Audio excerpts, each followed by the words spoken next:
Hello दोस्तों, मैं भाविन डलरिया आपका स्वागत करता हूं मेरे YouTube चैनल शिव उपासना में। क्या आप जानते हैं भगवान राम ने किया था भगवान शिव से युद्ध?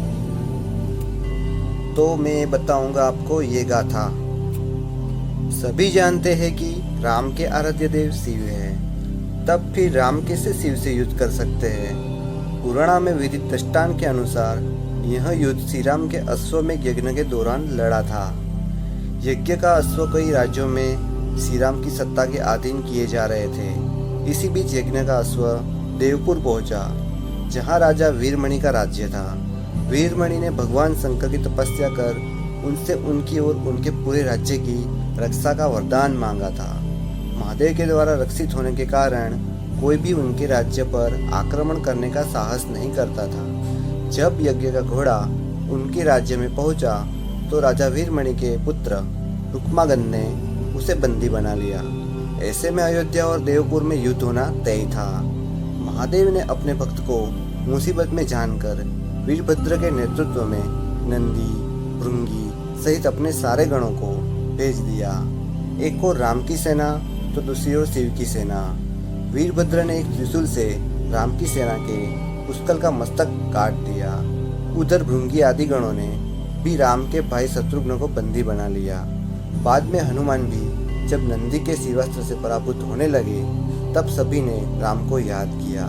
अपने भक्तों की पुकार सुनकर श्री राम तत्काल ही लक्ष्मण और भरत के साथ वहां आ गए। श्री राम ने सबसे पहले शत्रुघ्न को मुक्त कराया और उधर लक्ष्मण ने हनुमान जी को मुक्त कराया। फिर श्री राम ने सारी सेना के साथ शिव गणों पर धावा बोल दिया। जब नंदी और अन्य शिव के गण परास्त होने लगे, तब महादेव ने देखा कि उनकी सेना बड़े कष्ट में है, तो वे स्वयं युद्ध क्षेत्र में प्रकट हुए। तब श्री राम और शिव में युद्ध छिड़ गया।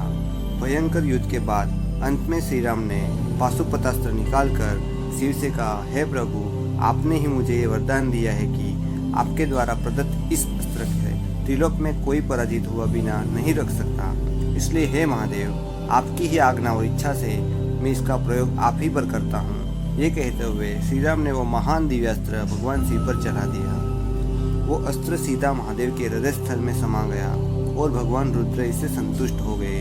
उन्होंने प्रसन्नतापूर्वक श्री राम से कहा कि आपने युद्ध में मुझे संतुष्ट किया है, इसलिए जो इच्छा हो वर हो वो मांग ले। इस पर श्री राम ने कहा, हे भगवान, यहाँ मेरे भाई भरत के पुत्र पुष्कल सहित असंख्य योद्धा वीरगति को प्राप्त हो गए हैं, कृपया कर उन्हें जीवन दान दीजिए।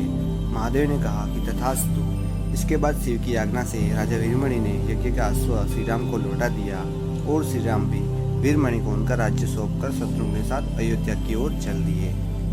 ओम नमः शिवाय। अगर मेरा ये वीडियो अच्छा लगा तो वीडियो को लाइक कीजिए, शेयर कीजिए और मेरे चैनल को सब्सक्राइब कीजिए।